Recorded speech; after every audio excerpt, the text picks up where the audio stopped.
La série American Horror Story a toujours exploité, depuis sa première diffusion, l'horreur de l'histoire américaine. Mais une saison en particulier a surfé sur l'actualité brûlante du moment, l'élection américaine, en particulier l'élection de Donald Trump. Et c'est encore une nouvelle fois avec brio que la série va faire le parallèle avec différentes dérives, causées par des mouvements, des groupes, mais avant tout, des humains. Alors, si aujourd'hui je vous racontais la véritable histoire qui se cache derrière la saison d'American Horror Story Cult, ça vous intéresse ?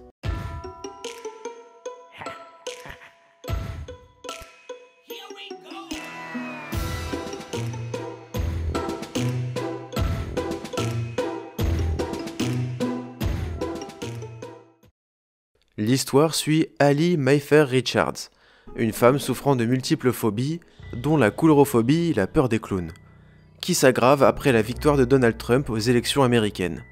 Sa vie bascule lorsque des événements étranges et violents se produisent dans son voisinage, orchestrés par Kay Anderson, un leader charismatique et manipulateur qui utilise les peurs et les divisions sociales pour bâtir une secte.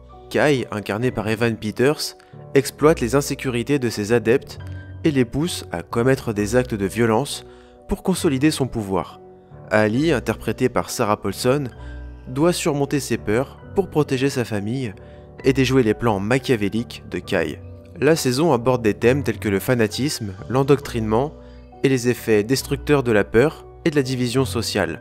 Elle mélange des moments de terreur psychologique, de drame humain et une critique de la société contemporaine. La série explore l'impact de l'élection présidentielle américaine de 2016 qui a vu Donald Trump accéder à la présidence face à Hillary Clinton. Ryan Murphy, le créateur de la série, utilise cette élection comme un catalyseur narratif pour explorer des thèmes profonds et anxiogènes liés à la société américaine contemporaine. Avant de devenir le plus orange des présidents, Donald Trump était principalement connu comme un homme d'affaires et une personnalité médiatique. Héritier de l'empire familial, il développe la Trump Organization, spécialisée dans l'immobilier de luxe. Il construit des gratte-ciel emblématiques comme la Trump Tower à New York et investit dans des casinos, hôtels et terrains de golf. Son image d'homme d'affaires prospère et son talent pour attirer l'attention médiatique ont été des atouts majeurs dans son ascension politique. Trump a convaincu une grande partie de son électorat avec un discours populiste. Ses ruptures avec l'établissement politique et une image d'homme d'affaires prospère, capable de gérer l'État comme ses entreprises. L'élection de Donald Trump est donc présentée comme un point de bascule pour les personnages principaux. La série montre comment la peur collective peut être exploitée par des figures charismatiques pour contrôler et manipuler les masses. La série met en lumière la polarisation extrême qui a suivi l'élection. Deux camps s'affrontent. Les libéraux, traumatisés par l'élection de Trump, et les conservateurs radicaux, galvanisés par elle. Cette fracture est incarnée dans la relation toxique entre les différents personnages. Ryan Murphy compare la politique moderne à une secte, où les leaders manipulent leurs partisans à travers la peur, les fausses promesses et l'endoctrinement. Kay Anderson fonde une véritable secte politique, exploitant les insécurités de ses partisans pour les pousser à des actes extrêmes. Le personnage de Ali, comme évoqué précédemment, est sujette à beaucoup de phobies, dont la coulrophobie, la peur des clowns donc. Et pour cause, un groupe de clowns sème la terreur dans la ville. La peur des clowns est une phobie répandue. Les clowns sont souvent perçus comme des figures déconcertantes, oscillant entre le comique et l'effrayant. Et une fois n'est pas coutume, la fiction s'est bien inspirée de la réalité.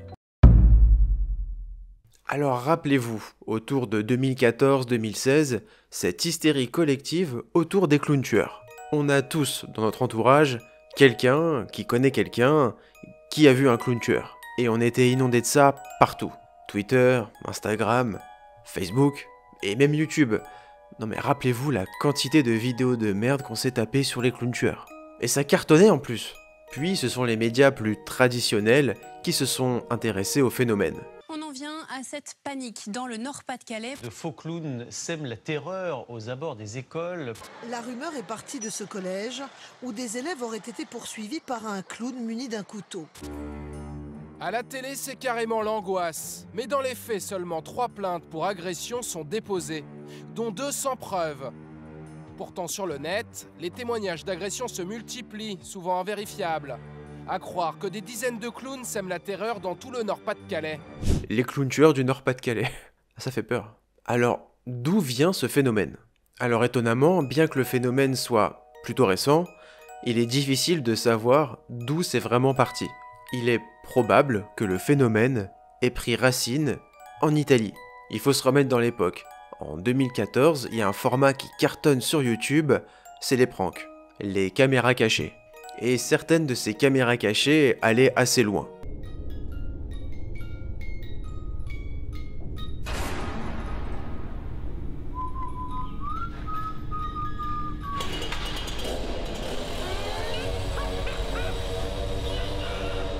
Et c'est donc une chaîne YouTube italienne du nom de DM Pranks qui va lancer une série de vidéos qui va cartonner. Les Killer Clown Scare Prank, où des individus déguisés en clowns piègent des passants dans des lieux publics, en simulant un meurtre. Ces vidéos font des millions et des millions de vues et tournent absolument partout. Et bien sûr, de nombreuses vidéos reprenant le concept commencent à apparaître. Et certains jeunes spectateurs très influençables ont du mal à prendre du recul sur ces vidéos, et ils prennent le phénomène un peu trop au sérieux. Et une rumeur commence à naître à propos de clowns tueurs aperçus dans la rue, seulement la rumeur commence à devenir réalité.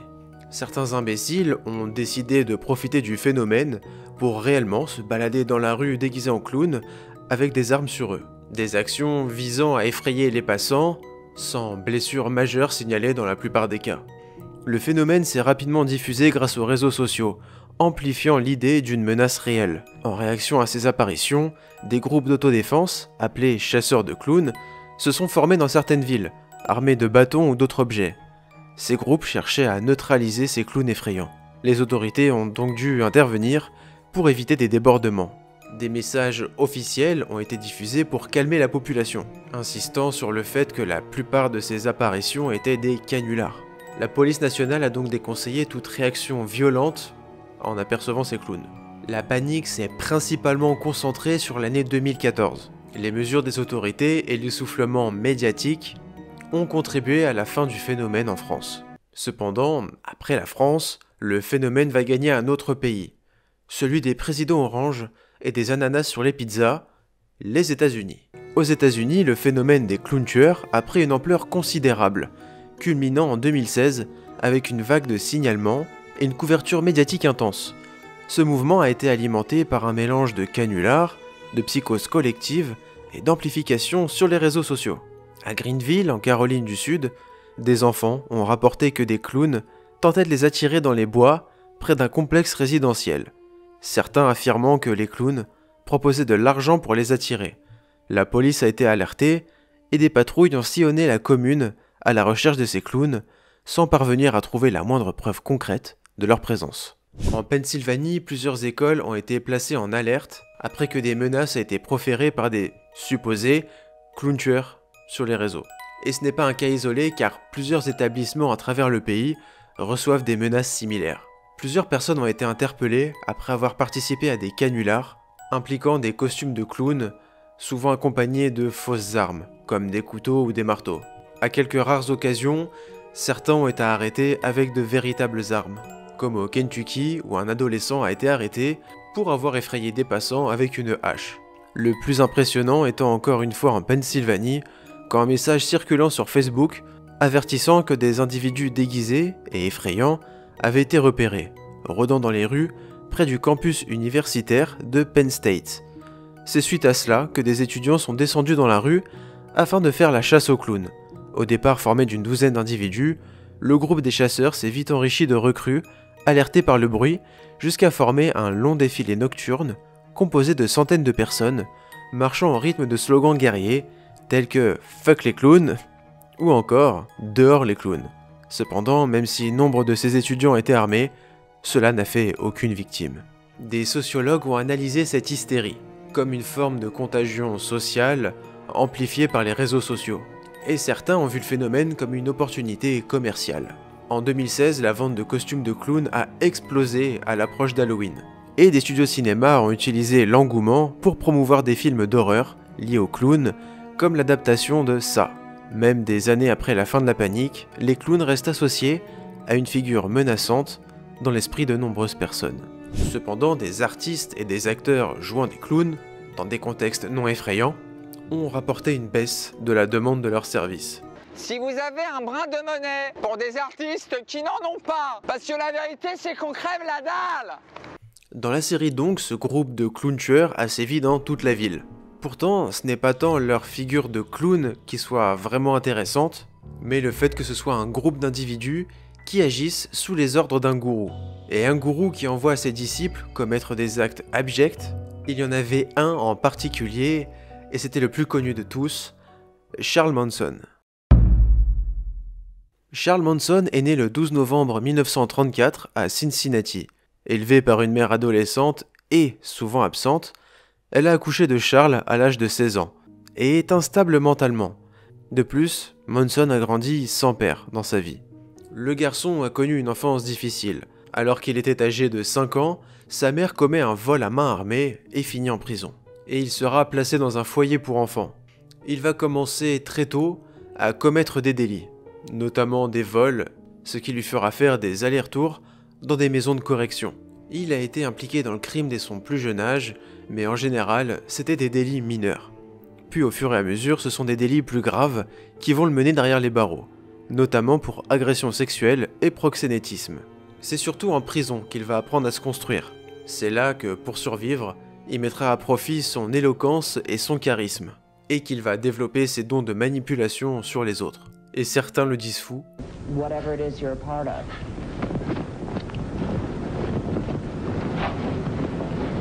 I'm brand new. Everything I do is always brand new. Il va découvrir d'autres choses derrière les barreaux, notamment la scientologie. Non pas qu'il en soit vraiment un adepte, mais ce qui le fascine, c'est le pouvoir des religions, et plus particulièrement des croyances. Le pouvoir que les croyances peuvent exercer sur les gens et leur pousser à faire, ça va rester dans un coin de sa tête. Manson va aussi se prendre de passion pour la musique. Il est littéralement fasciné par les Beatles qui cartonnent à travers le monde, et fasciné par le phénomène provoqué par les 4 garçons, cette effervescence autour d'eux, ce culte. Il rêve d'avoir la même influence sur les autres. En prison, il va donc apprendre la guitare, le chant, et il est même très doué.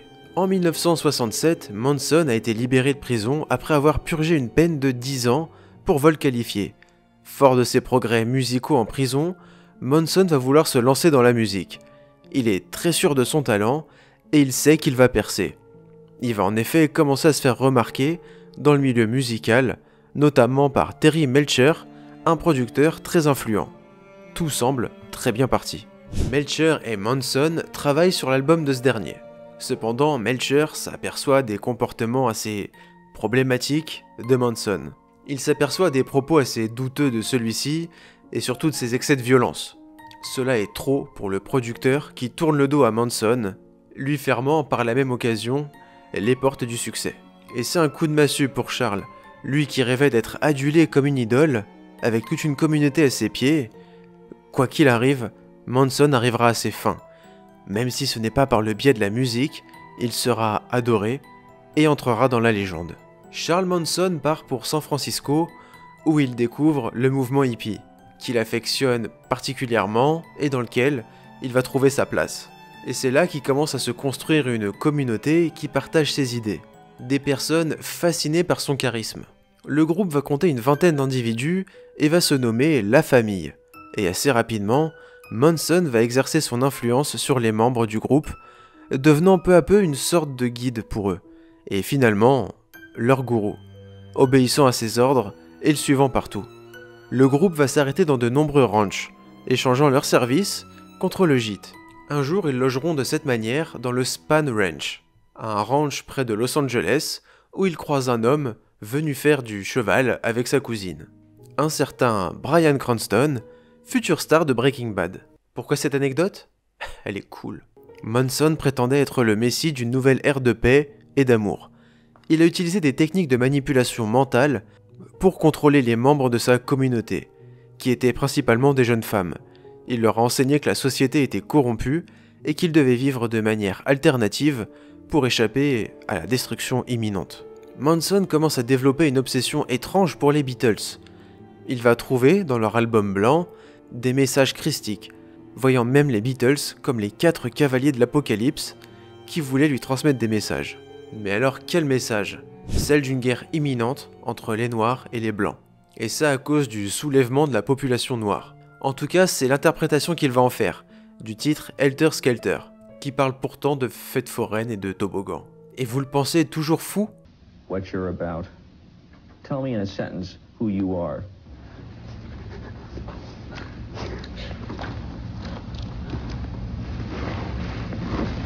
Nobody. Manson va alors commencer à charger ses disciples de commettre des meurtres de blancs, et ainsi faire accuser les Noirs de les avoir commis. Il a incité ses adeptes à commettre ces meurtres en leur disant que c'était nécessaire pour déclencher la guerre raciale qui permettrait à la famille de régner sur les survivants. Et pour marquer les esprits, Manson va s'en prendre à des personnalités connues. Le 9 août 1969 à Los Angeles, un groupe de 4 personnes, Charles Watson, Patricia Carwinkle, Susan Atkins et Linda Kasabian, qui conduisaient le véhicule menant à la propriété, se dirigent au 1050 Celio Drive. Toutes ces personnes sont des membres de la Manson Family. En effet, Manson les a envoyés commettre un assassinat. Mais alors, qui sont ces personnes? Eh bien, Terry Melcher, ce grand producteur de musique qui avait fermé les portes du succès à Manson. Cependant, un problème se pose. Melcher n'habite plus à cette adresse. Le propriétaire actuel est un certain Roman Polanski, célèbre réalisateur de films à succès. Polanski est absent ce soir-là. Il a dû partir à Londres pour les besoins d'un futur projet. En revanche, sa femme, enceinte de 8 mois, la célèbre actrice Sharon Tate, est bien présente. Et elle n'est pas seule ce soir-là. Elle a convié plusieurs amis à dîner. Jay Sebring, ami de Tate et coiffeur de renom, Abigail Folger, une riche héritière, et son compagnon, Wojtek Frykowski, producteur et scénariste. Ce soir-là, Sharon Tate avait aussi convié l'acteur Steve McQueen, celui-ci ayant décliné l'invitation pour passer la nuit avec une nouvelle conquête.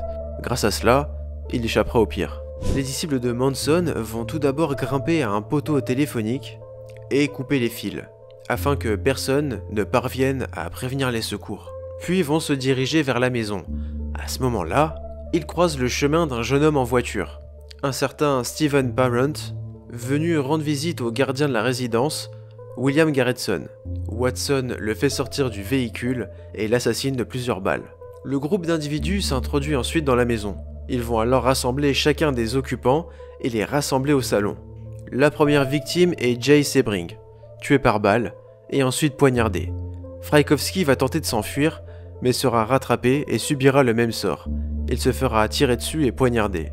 Abigail Folger, à son tour, tente de s'enfuir. Elle est également rattrapée et poignardée à de très nombreuses reprises. Reste alors Sharon Tate. Celle-ci est pétrifiée par la peur et se fait violence pour supplier ses agresseurs de la laisser en vie. Elle, puis son bébé, d'avoir pitié, mais elle sera à son tour poignardée, la tuant elle et son enfant à naître. Avant de quitter les lieux, Suzanne écrit avec une serviette imbibée de sang des victimes, Pig, sur la porte d'entrée, puis le groupe quitta la propriété, laissant leurs pauvres victimes baignées dans leur sang. L'horreur n'est pourtant pas terminée.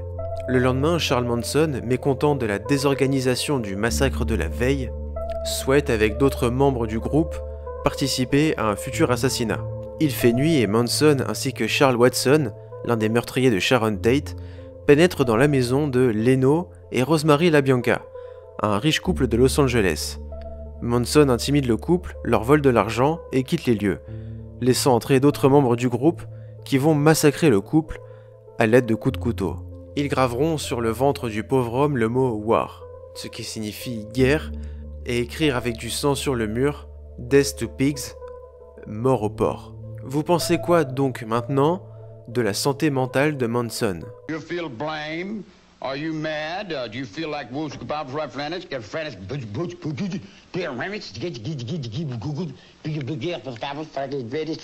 Bien sûr, les massacres font la une et une paranoïa gagne Los Angeles. C'est en particulier le meurtre de Sharon Tate qui va frapper les esprits. Et il va très vite falloir trouver le coupable. En première ligne, on retrouve logiquement le gardien de la résidence, William Garretson. Il était bien présent à son poste ce soir-là, mais n'avait rien vu, rien entendu. Il se trouve qu'au moment du massacre, il écoutait de la musique. Il est donc écarté de la liste des suspects. En revanche, un autre suspect, bien plus étonnant, va être interrogé, Bruce Lee. Oui, tu me regardes pas comme ça.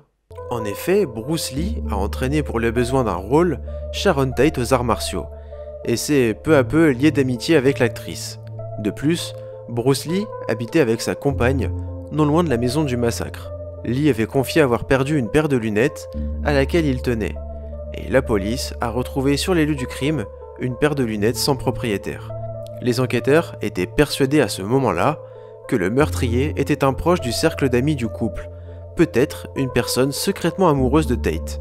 De plus, il n'était pas improbable qu'un expert en arts martiaux, tel que Bruce Lee, ait pu maîtriser 4 personnes. Cependant, les doutes concernant Bruce Lee sont rapidement levés, car une série d'arrestations des membres de la famille finit par révéler que plusieurs d'entre eux étaient responsables du massacre. Les enquêteurs ont rapidement identifié Manson et ses adeptes comme les principaux suspects et les ont arrêtés en octobre 1969. Bien que Manson n'ait pas été lui-même présent sur les lieux des meurtres, il est déclaré coupable le 25 janvier 1971 pour avoir dirigé les assassins et condamné le 29 mars à la peine de mort. Cette sentence est transformée en une peine de prison à vie après l'annulation des peines capitales jugées avant 1972. Le procès a captivé le public et révélé les croyances dérangées de Charles Manson. Il a tenté de se faire passer pour un gourou victime d'erreurs judiciaires, mais les preuves ont montré que c'était lui, le véritable coupable.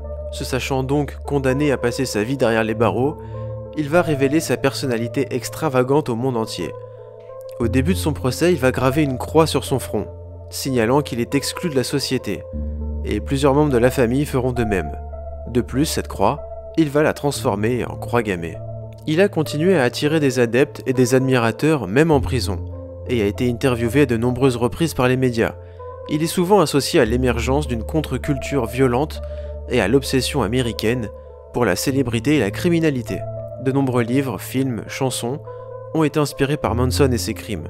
Si on peut citer quelques exemples, le chanteur Marilyn Manson, de son vrai nom Brian Warner, a choisi son pseudo en mêlant le prénom de Marilyn, en référence à Marilyn Monroe, icône glamour américaine, et Manson en référence à Charles Manson, figure cauchemardesque et icône morbide. La célèbre maison du massacre de Sharon Tate a été achetée par Trent Reznor, membre du groupe Nine Inch Nails, ayant même été un producteur de Marilyn Manson. Il a enregistré dans la maison le second album du groupe. Il va quitter la maison en emportant la poignée de porte pour, je cite, se souvenir de ce qui s'était passé à l'intérieur. La maison sera ensuite rasée. Le nom de Charles Manson est devenu synonyme de meurtre brutal et de manipulation mentale, et ses actions ont profondément choqué la société américaine. Les meurtres de Sharon Tate et des autres victimes ont été une tragédie qui a laissé des cicatrices indélébiles sur les familles des victimes et sur la société en général. Si le personnage de Kay Anderson trouve une inspiration évidente dans des figures telles que Charles Manson, il n'est pas le seul parallèle fascinant que l'on puisse établir. American Horror Story Cult explore également des dynamiques de groupe et des dérives sectaires qui rappellent des événements bien réels, comme la tragédie du Temple du Peuple, dirigée par Jim Jones, que l'on voit clairement montré dans la série, et où Evan Peters incarne également le gourou de la secte en question. Laissez-moi donc vous raconter la tragédie du Temple du Peuple. Jim Jones est né le 13 mai 1931 à Crete, dans l'Indiana. Il a grandi dans une famille pauvre pendant la Grande Dépression. Leur foyer était souvent instable, avec des tensions familiales et des difficultés économiques. Jones était un enfant introverti, souvent isolé des autres. Il passait beaucoup de temps seul et se plongeait dans la lecture. Il semblait fasciné par les figures religieuses et politiques, en particulier celles qui exerçaient une forte influence sur les masses. Très jeune, Jim Jones a montré un fort intérêt pour la religion et la prédication. Moi perso, enfant, ce que j'aimais c'était Pokémon. Et lui c'est Sacha. Dès son adolescence, il a été profondément affecté par les inégalités sociales et raciales qu'il observait dans son environnement. En effet, Jim Jones ne comprenait pas pourquoi les personnes de couleur noire étaient rejetées par les blancs. Cela l'a poussé à s'intéresser au communisme et à intégrer plus tard des éléments de justice sociale dans son message religieux, car en effet il va devenir pasteur. Seulement, il ne se retrouve pas dans les valeurs de l'Église. En 1954, il fonde sa propre congrégation, appelée la Community Unity Church, avec un accent sur l'intégration raciale, ce qui était radical dans le climat ségrégationniste des États-Unis de l'époque. Et en 1955, il crée le Temple du Peuple. Jones présente son église comme un lieu où toutes les races et classes sociales peuvent coexister dans l'égalité. Il attire des fidèles grâce à son message progressiste. L'égalité entre les blancs et les noirs, et les rangs se gonflent rapidement. Il faut dire que pour la population afro-américaine, le message d'égalité raciale était séduisant. Le temple devient un acteur majeur dans les luttes pour les droits civiques, offrant des repas gratuits et des soins médicaux, et un soutien aux communautés marginalisées. Jones utilisait son charisme pour attirer les fidèles.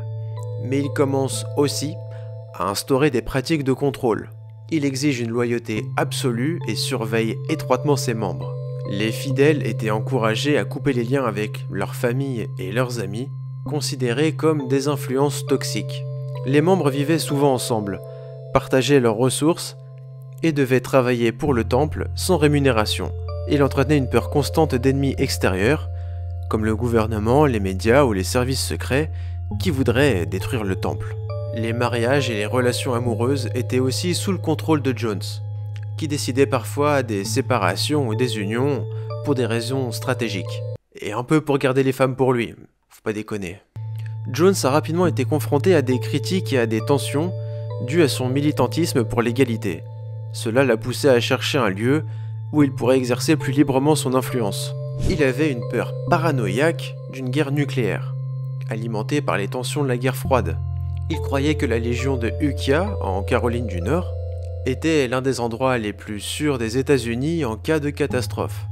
Il a déplacé environ 140 membres, voyant à cette occasion une opportunité de bâtir une communauté autosuffisante. Puis pour élargir son influence et le recrutement, il va déplacer le siège de son église à San Francisco, tout en ouvrant une autre base à Los Angeles. San Francisco, alors un centre du militantisme progressiste, offrait un terrain fertile pour attirer de nouveaux membres, séduits par les messages d'égalité sociale et de justice raciale. Jones a cultivé des relations avec des politiciens et des figures influentes, utilisant son temple pour mobiliser des foules lors d'événements publics. Cette période a marqué l'apogée de son pouvoir et de son influence, et pourtant en parallèle des dérives continuaient à proliférer au sein de la secte. Lors des réunions appelées « réunions de catharsis », les membres étaient forcés de se confesser publiquement leurs péchés, réels ou inventés. Cela servait à les humilier et à renforcer leur dépendance au groupe. Ceux qui enfreignaient les règles ou remettaient en cause Jones étaient soumis à des punitions publiques, comme des coups ou des humiliations. Jones imposait aussi des relations sexuelles forcées à certains de ses membres, sous prétexte qu'il s'agissait d'un acte de loyauté. Les enfants étaient aussi souvent séparés de leurs parents, pour être élevés collectivement par la communauté, sous la supervision directe de Jones et de ses adjoints. Cela permettait à Jones de briser le lien familial, et de renforcer l'idée qu'il était le seul guide, le père spirituel. Les enfants étaient souvent frappés avec des ceintures, des bâtons, ou d'autres objets devant toute la communauté pour des infractions mineures ou des comportements perçus comme récalcitrants. Suite à cela, quelques membres fuient la secte et commencent à parler, et peu à peu des regards plus méfiants se tournent vers la secte de Jones. Lui, déjà paranoïaque, avait cette fois-ci de vraies raisons de s'inquiéter, et va prendre la décision de quitter les États-Unis avec ses fidèles. Jones, de plus en plus paranoïaque, craignait l'intervention du gouvernement américain, et donc la dissolution de son mouvement. Convaincu qu'il était victime d'un complot, il cherchait un refuge où il pourrait exercer un contrôle total sur ses adeptes.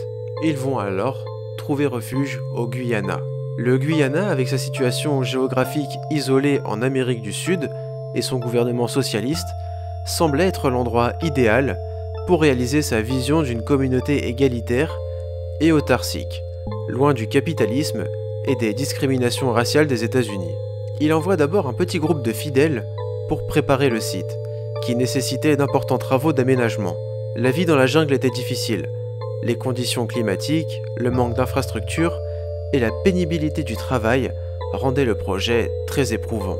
À partir de 1977, sous la pression des enquêtes judiciaires et journalistiques aux États-Unis, Jones organise un exode massif vers Johnstown, sa ville du Guyana. Près d'1 millier de membres du Temple du Peuple, convaincus par la promesse d'une vie meilleure, quittent les États-Unis pour rejoindre ce camp isolé. Les membres étaient contraints de travailler de longues heures dans les champs, ou à des tâches d'entretien pour maintenir le camp en état. Les journées commençaient tôt le matin et finissaient tard le soir. Le travail était imposé comme une obligation morale, et ceux qui rechignaient étaient souvent humiliés ou punis publiquement. Des haut-parleurs diffusaient en continu les discours de Jim Jones, et ce même la nuit, répétant des messages de propagande ou lisant des nouvelles déformées pour cultiver une paranoïa sur le monde extérieur. Des messages comme « Abonnez-vous à la chaîne ». Si, il disait ça, comme quoi il y avait aussi des bons conseils. La vie à Johnstown, initialement vendue comme un rêve d'égalité et de communauté, s'était transformée en un cauchemar totalitaire. Les membres, privés de liberté et de dignité, étaient maintenus sous l'emprise psychologique de Jim Jones. Des proches de membres du Temple du Peuple avaient exprimé leurs inquiétudes au Congrès, affirmant que leurs parents ou leurs proches étaient retenus contre leur gré à Johnstown et subissaient des sévices. Leo Ryan, représentant démocrate de Californie, était connu pour son engagement dans des causes humanitaires. Sensible aux témoignages des familles, il a décidé de se rendre sur place pour constater les conditions de vie des membres et déterminer s'il y avait des violations des droits humains. Leo Ryan était accompagné d'un petit groupe composé de journalistes, d'anciens membres du Temple du Peuple et de proches des adeptes. Ils sont arrivés au Guyana le 14 novembre 1978. Après des négociations tendues avec les représentants du Temple du Peuple, Ryan et son groupe ont été autorisés à visiter Johnstown le 17 novembre. Jim Jones, bien que méfiant, a accueilli le congressiste et tenté de montrer une image positive de la communauté. Pendant la visite, plusieurs membres de Johnstown ont discrètement demandé à Ryan de les aider à quitter le camp. Et ce fut un coup dur pour Jones, qui voyait cela comme une trahison et une menace directe pour son autorité. Après leur visite du 18 novembre, Ryan et son groupe se sont rendus à l'aérodrome de Port Kaituma avec une vingtaine de membres de Johnstown qui souhaitaient fuir. Ils étaient surveillés de près par des partisans armés de Jones. Alors que Ryan, son équipe, les journalistes et les dissidents se préparaient à embarquer dans 2 avions, des partisans armés de Jones sont arrivés dans un camion et ont ouvert le feu.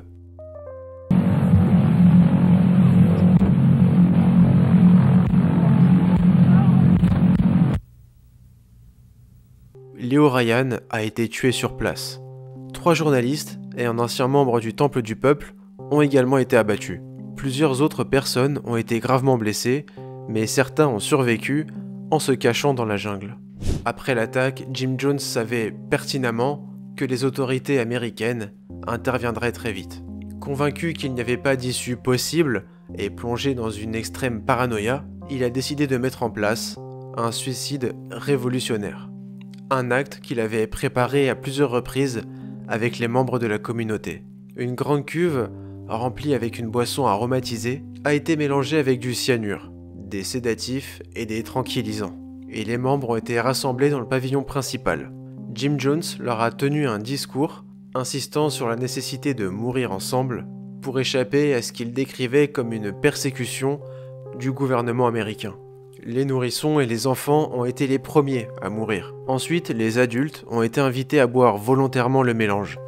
Certains l'ont fait sous la menace des armes des gardes fidèles à Jones. Bien que la majorité ait obéi sous la pression psychologique ou par loyauté, d'autres ont tenté de fuir ou de refuser. Ces derniers ont été abattus ou forcés de boire le poison.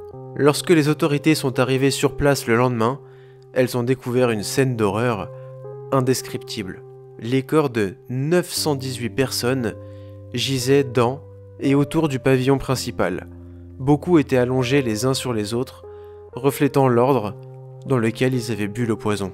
Jones a été retrouvé mort d'une balle dans la tête, vraisemblablement tiré par l'un de ses gardes ou lui-même. Près de 300 enfants figuraient parmi les victimes ce qui a marqué l'un des aspects les plus tragiques de l'événement. Alors que Jim Jones exploitait le désespoir de ses membres pour orchestrer une tragédie d'une ampleur inimaginable, il partage avec d'autres dirigeants de sectes une capacité glaçante, manipuler les croyances et les insécurités de ses fidèles. Kay Anderson, dans la série, incarne ce même talent de persuasion, avec un objectif différent, bâtir un empire de peur et de chaos. Et il y avait une autre secte, qui illustrait totalement cette emprise sur l'esprit humain. C'est la secte Heaven's Gate, où la foi en une promesse de salut extraterrestre a conduit à un drame tout aussi saisissant. Une secte fondée par deux personnes, Marshall Applewhite et Bonnie Nettles. En 72, Marshall Applewhite, qui traversait une période difficile de sa vie, fit la connaissance de Bonnie Nettles dans un hôpital au Texas. À ce moment-là, Applewhite venait de perdre son emploi de professeur de musique et se débattait avec des troubles personnels et spirituels. Nettles, quant à elle, était infirmière et nourrissait un profond intérêt pour les enseignements spirituels, l'astrologie et les concepts mystiques. Ils ressentirent tous deux immédiatement une connexion intense, qu'ils interprétèrent comme quelque chose de spirituel et prédestiné. Nettles croyait que leur rencontre était prophétique, une sorte de mission divine. Elle lui aurait dit qu'il avait été choisi pour un rôle important dans un plan cosmique. Tous deux partageaient un intérêt pour la religion, l'ésotérisme et les ovnis, ce qui a renforcé leur relation. Ils étaient fans de Star Wars et Star Trek, et ils ont fait le parallèle avec la Bible.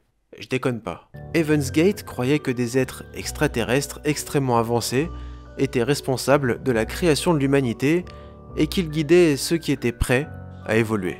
Ces extraterrestres étaient associés à des figures religieuses comme Jésus, Moïse et Bouddha, qu'ils considéraient comme des émissaires du Next Level. Le Next Level était vu comme une existence supérieure, libre des limitations physiques et terrestres, contrairement à de nombreuses croyances religieuses qui décrivaient le paradis comme un lieu purement spirituel. Le Next Level était considéré comme un lieu réel, situé quelque part dans l'univers. Ils commencèrent rapidement à développer des idées communes, basées sur une interprétation très personnelle de la Bible. Convaincus qu'ils étaient des témoins mentionnés dans l'Apocalypse, ils entreprirent un voyage à travers les États-Unis pour recruter des adeptes, et ainsi propager leurs idées. Leur partenariat devint le pilier de ce qu'allait devenir leur mouvement, et par mouvement, je veux bien dire la secte. Une secte qui se nommera Heaven's Gate, avec Nettles dans le rôle de mentor spirituel et Applewhite en guide charismatique. Heaven's Gate enseignait que l'humanité était un stade primitif, et que seuls ceux qui suivaient leurs enseignements pourraient évoluer vers le Next Level, un état de pureté spirituelle et d'immortalité. Cette évolution était vue comme une transformation physique vers un corps extraterrestre parfait. Bien sûr, vivre au sein de la secte demandait quelques sacrifices. Les membres devaient renoncer aux biens matériels et familiaux, afin de s'isoler pour ne se consacrer qu'au mouvement. Il y avait aussi le port d'un uniforme symbolique, une chemise, un pantalon noir et des Nike noirs, symbolisant l'unité et l'abandon de l'individualisme. En même temps, c'est vrai que c'est classe. On leur demandait une abstinence sexuelle totale, et certains hommes, comme Marshall Applewhite, subirent une castration pour éliminer toute distraction liée au désir charnel. En 1983, Bonnie Nettles a été diagnostiquée avec un cancer du foie. Malgré son état, Nettles, Applewhite et les membres du groupe semblaient nier la gravité de la situation, pensant qu'elle faisait partie d'une mission divine et qu'elle ne pouvait mourir de manière terrestre. Elle est décédée en 1985. Sa mort a été un choc pour Applewhite et les adeptes, car elle contredisait leurs croyances fondamentales, selon lesquelles leur transformation spirituelle les conduirait au next level sans passer par une mort humaine classique. Avant sa mort, les croyances du groupe étaient axées sur une ascension physique. Les corps étaient transformés pour devenir parfaits. Après le décès de Nettles, Applewhite a introduit l'idée que le suicide pouvait être une façon acceptable pour abandonner son véhicule terrestre et rejoindre le vaisseau spatial. Cette révision a jeté les bases de la catastrophe à venir. En 1996, la comète Hale-Bopp fut observée par les astronomes. Elle devint un événement médiatique suscitant fascination et spéculation. Et Heaven's Gate y vit un signe divin. Un vaisseau spatial, supposé se trouver derrière la comète, venait pour les emmener dans le next level. Applewhite utilisa cette opportunité pour convaincre les adeptes que leur moment était venu. Il intensifia ses enseignements, insistant sur le fait que la Terre allait être recyclée et que leur seule chance de salut était de quitter leur corps terrestre. Les membres, déjà soumis à un contrôle strict, étaient convaincus que le suicide collectif n'était pas une fin, mais une transformation nécessaire pour rejoindre le vaisseau. En janvier 97, le groupe loua une grande maison dans un quartier résidentiel de Rancho Santa Fe en Californie, où ils passèrent leur dernière semaine, dans un calme apparent, finalisant leurs préparatifs spirituels et logistiques. Pour être plus clair, ils mettaient en place leur suicide collectif. Et ce fut organisé par étapes, sur 3 jours, entre le 22 et le 26 mars 97. Les membres consommèrent un mélange létal de barbiturique, de pudding ou de compote de pommes, et de vodka pour faciliter l'absorption. Après l'ingestion, ils s'allongèrent sur des lits ou des matelas recouverts d'un drap violet, avec des sacs plastiques placés autour de leur tête pour s'assurer de l'asphyxie. Les membres se suicidèrent par groupe de 15 à 16 personnes. Ceux qui restaient vivants s'occupaient de disposer les draps sur les corps et de nettoyer les lieux avant de procéder eux-mêmes à leur suicide. Marshall Applewhite, le leader, fut l'un des derniers à mourir. Le 26 mars 97, la police découvrit les corps des 39 membres dans la maison. L'événement choqua le monde entier, devenant l'un des exemples les plus tragiques des dérives sectaires. Cet événement souleva des questions sur le rôle des sectes, l'endoctrinement et la vulnérabilité des individus en quête de sens. Le site web officiel de la secte, créé dans les années 90, est encore actif aujourd'hui, heavensgate.com.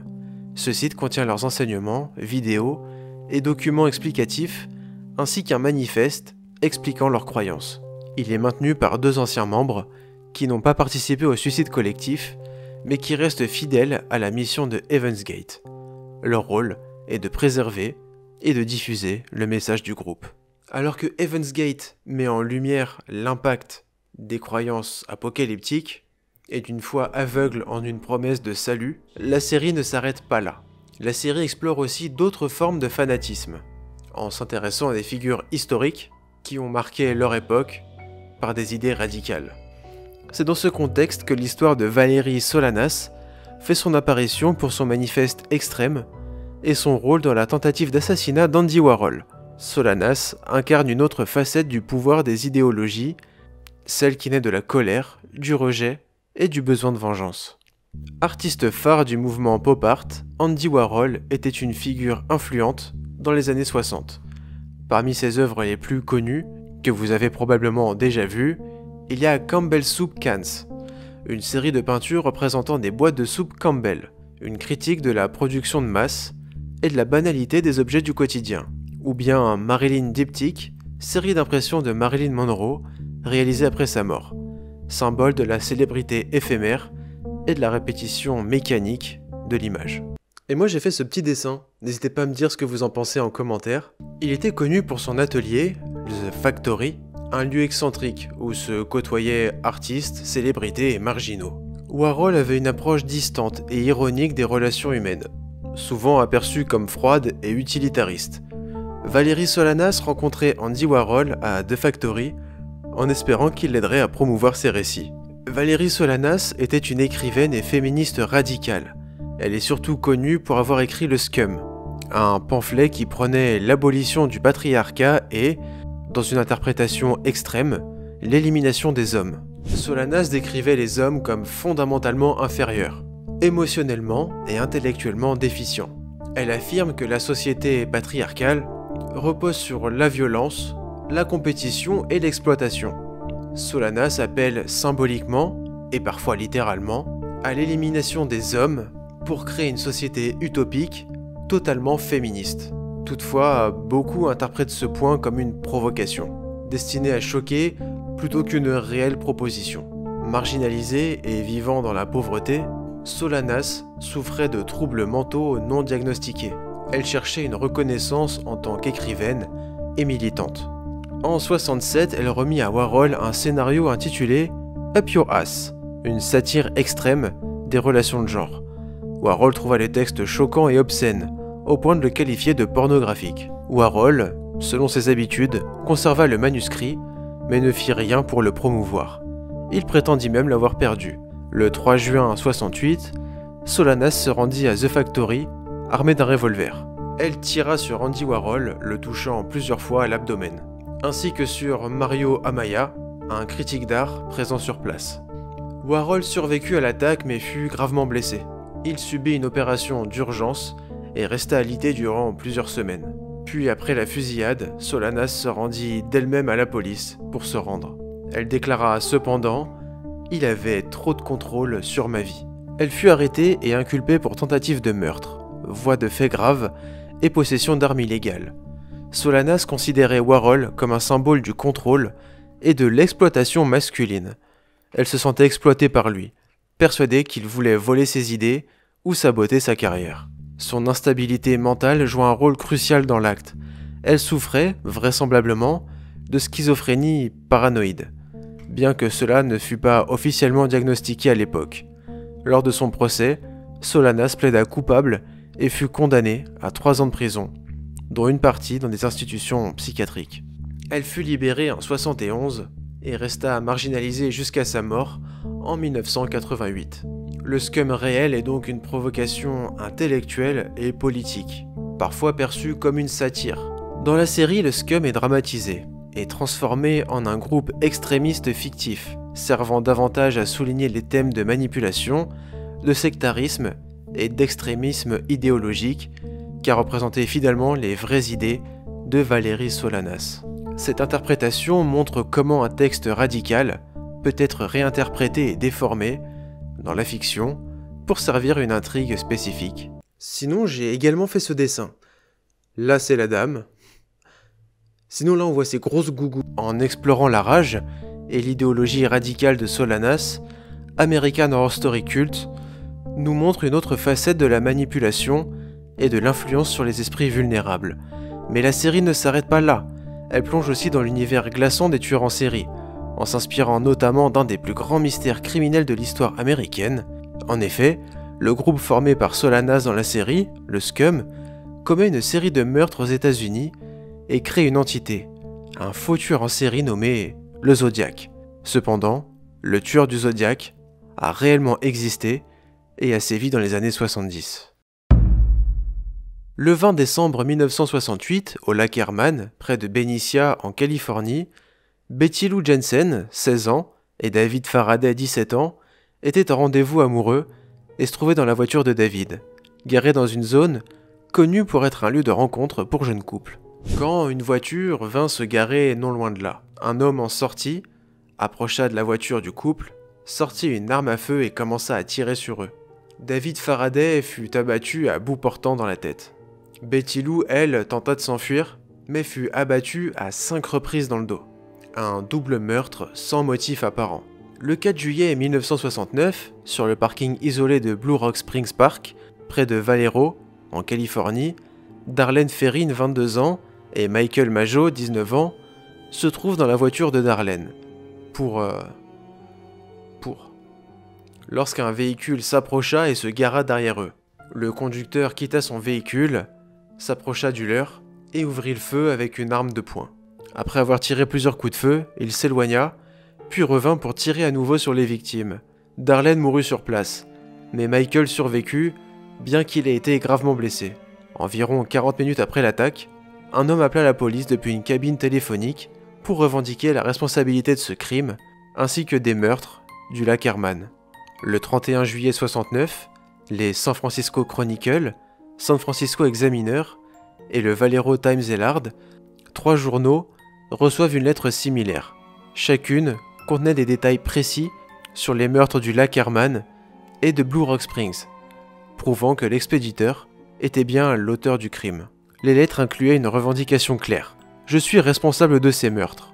Les lettres contenaient une série de symboles formant un cryptogramme de 408 caractères. Le tueur défia les lecteurs de résoudre ce message, affirmant qu'il révélerait son identité. Un couple amateur de cryptographie, Donald et Betty Harden, déchiffra le message quelques jours plus tard. J'aime tuer parce que c'est tellement amusant. C'est encore plus amusant que de tuer des animaux dans la forêt, car l'homme est l'animal le plus dangereux de tous. Cependant, le message ne révélait pas son identité comme promis.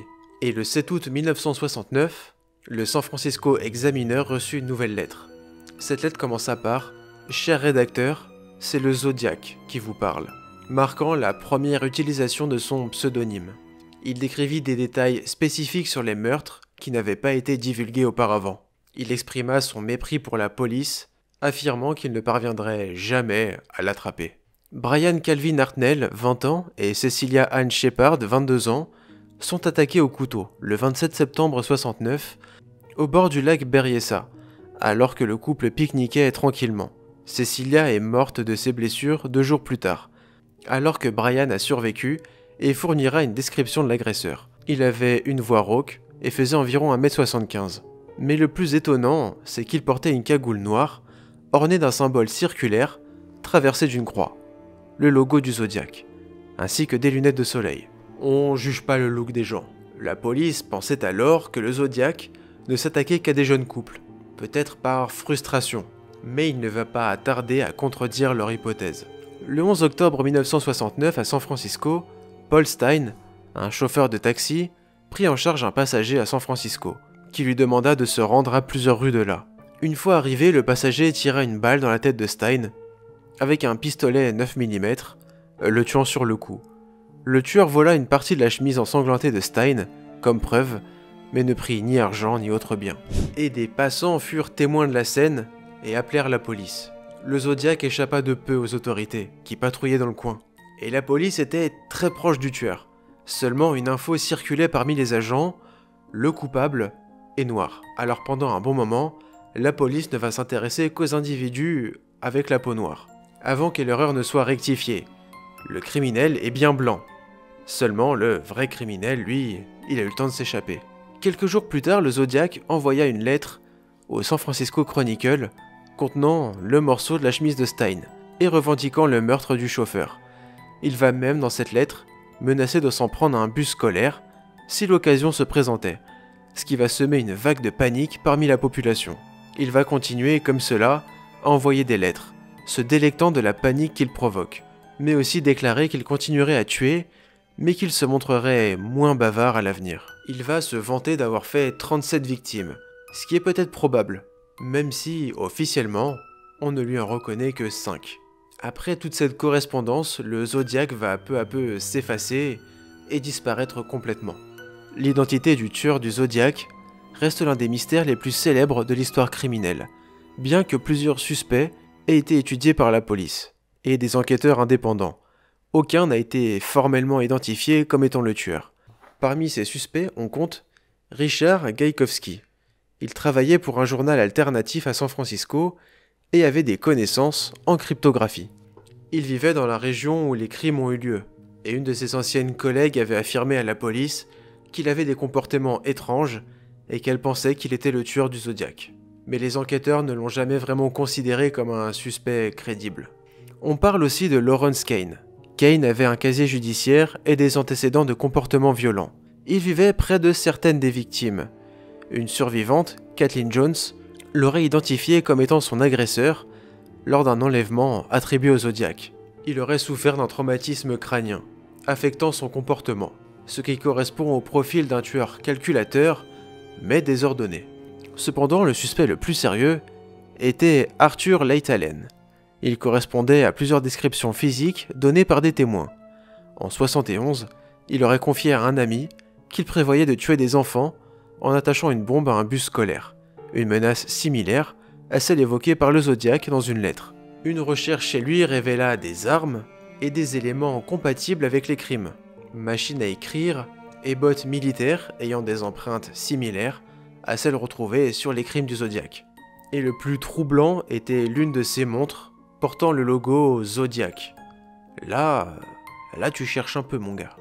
Cependant, l'enquête n'a pas permis de prouver que Allen était bien le tueur du Zodiac. La vérité a probablement disparu avec le tueur du Zodiac, et il s'est inscrit comme l'une des figures criminelles les plus mystérieuses et terrifiantes des États-Unis. En explorant ces véritables histoires qui ont inspiré American Horror Story, on comprend que la série ne se limite pas à un simple exercice de style horrifique. Elle utilise ses récits pour dénoncer des phénomènes plus insidieux, la radicalisation politique, la manipulation des masses et les dérives sectaires qui explorent nos peurs et nos divisions. À travers Kay Anderson et les multiples références historiques, Cults illustre comment des figures charismatiques et des idéologies extrêmes peuvent transformer le désespoir et l'incertitude en outils de contrôle. Mais ce que la série pointe de manière subtile, c'est que ces dérives ne se manifestent pas toujours de façon aussi évidente que dans les cas de sectes ou de tueurs emblématiques. Parfois, elles se cachent dans les discours politiques, les médias ou même dans nos interactions quotidiennes. En fin de compte, American Horror Story Cult est une réflexion sur les failles humaines et sur la manière dont nos peurs peuvent être exploitées pour nous diviser. Une leçon terrifiante mais essentielle sur l'importance de rester vigilant face à ceux qui manipulent nos angoisses à leur profit. Merci d'avoir regardé la vidéo jusqu'au bout. Pour me soutenir, je vous invite à laisser un like et un commentaire. Et bien sûr, je vous invite à voir toutes les autres vidéos de la chaîne. Si vous en voulez encore plus, j'ai mon compte TikTok, CuriosiTown, et mon podcast sur Spotify du même nom. Et j'ai même une chaîne secondaire, Matt Bento. Bon, le podcast et la chaîne secondaire, ça fait longtemps que j'ai pas posté. Mais ça va revenir, promis, un jour. Et sur ce, les amis, moi je vous dis à très bientôt pour de nouvelles vidéos. Bye.